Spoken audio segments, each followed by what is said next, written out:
A woman named Kiersey Clemens, washes ashore on a deserted island. When she regains consciousness, she finds a man that she knows named Brad, Benedict Samuel, also washed up nearby. Brad has a large chunk of coral sticking out of his stomach. Jen tries to treat Brad's wound, but he dies from his injury. Before dying, Brad asks, "Did you see it?" Jen is alone on the island. She pulls a flare gun off of Brad's life vest. She investigates the small island and finds things left by a family previously stranded thereon. Jen finds a small box of matches in their stuff. After a storm at night, she finds a number of dead fish washed up on the shore. Jen also finds a mutilated dead shark amongst them with large gashes along its side. As she wanders the island, Jen comes across some graves of those stranded there before her. Jen then buries Brad just along the shoreline. She uses one of the matches to build a fire to cook some of the fish she recovered from the beach. The next morning, Jen finds Brad's grave open and his body missing. She realizes she must not be alone despite nobody else being on the small island. Jen immediately makes herself a spear.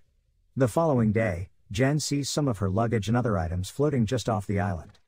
She swims out to retrieve them and sees a gigantic hole in the bottom of the ocean just off the shore.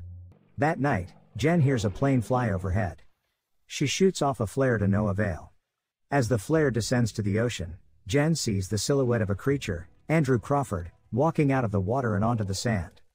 Jen hears the creature making sounds as it walks nearby the foliage in which she hides. This is clearly the thing that stole Brad's body. The creature does not find Jen, and retreats to the ocean. The next day, Jen tries to swim off the island by floating on her luggage and life vest, but it is too unsteady. She finds a hollow log to sleep in. Jen is awakened at night by the creature attacking the log, but it eventually loses interest and goes away. When daylight returns, Jen manages to kill a small shark with her spear. She suspends it from the top of a tall tree and hides in a nearby hole she dug in the sand. Jen falls asleep. When she wakes up, she sees that the creature has pulled the shark off the tree, and presumably eaten it. The corpse of another person Jen knows floats ashore. She ties the corpse to the top of the trees and again lies in wait. This time, she stays awake long enough to watch the creature emerge from the ocean. It is enormous, easily reaching the corpse suspended towards the top of a tree. It is also clearly very strong. Although another plane flies overhead, Jen cannot try to signal it with the creature on the shore. It eats the corpse and returns to the ocean. Jen assembles a hammock near the top of some trees as far inland as she can. She hopes the hammock will provide safety from the creature. Late that night, the creature ventures inland. It manages to find and knock down the hammock. Jen flees for her life, with the creature swimming just off the shore to keep up. It jumps back ashore and Jen stabs it with her spear. The creature knocks Jen aside and advances on her. However, a thunderclap scares the beast and it flees back into the ocean. The following day, Jen sees a life raft floating just off the island. On it are two more people she knows, her boyfriend Lucas, Emery Cohen, and Brad's girlfriend Mia, Hannah Mangan Lawrence. They come ashore and embrace. Jen urges them to flee the island on the raft as soon as possible. She tells them about the monster. Having almost died while trapped at sea and thinking Jen is delusional, the other two refuse to leave. It is established that the boat they all were on together sank. Mia and Jen discuss their experiences. Mia says dying on the raft would be misery, while Jen maintains that staying on the island is even worse. When Lucas and Mia again refuse to leave, Jen tries to depart on the raft by herself. The other two catch her in the act and knock Jen unconscious. Jen regains consciousness tied to a tree at night. She immediately begins rubbing the rope binding her against the trunk to fray it and free herself.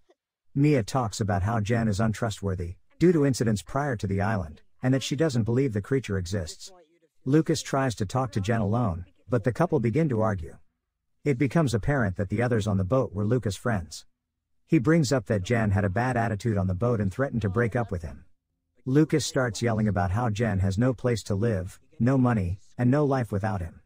He is indignant that given everything he does for her, she would abandon him on the island. Jen doesn't care about any of this and only demands to be let go. The couple suddenly hears Mia screaming and the creature growling. Lucas runs towards the screams and sees the creature attacking Mia. He tries to fight it off with a torch, but it smashes him away. Jen frees herself from her restraints and runs to the shore, just in time to see Mia dragged into the sea by the creature. The next morning, Jen convinces Lucas to flee on the raft with her. The couple lights a fire using the last match and cooks all the fish they have left. They load up the raft and set off. The raft is attacked by the creature. Although they shoot their flares at it, the creature pierces the bottom of the raft and drags Jen into the water. We get our first good look at it, revealing that the creature is a kind of shark man, clawed arms and legs similar to a human, but a head and fins like a shark. As it drags Jen towards its hole in the ocean floor, Jen stabs it with a pocket knife and it releases her. Lucas jumps in to try and help but is attacked by the creature. As Jen watches helplessly on, it grabs Lucas and drags him into its hole. Jen swims back to the island, where she finds the ruined raft beached on the sand, and saves the fire from going out. Knowing she has no other choice, Jen begins preparing to fight the creature. She makes multiple spears and sets a bunch of fires.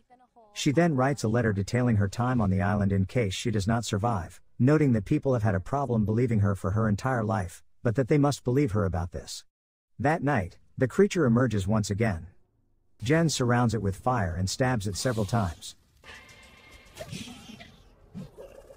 It eventually smashes her, knocking the wind out of her.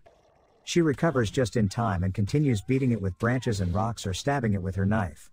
The creature lands a few blows, but nothing fatal. Finally, the creature collapses from its wounds and Jen impales it on a spear. Jen decapitates the creature so she has proof of her tale. The camera pulls out to show 1/3 of the island on fire from the battle. Jen stands victorious on the shore, but still lacking any means of escape.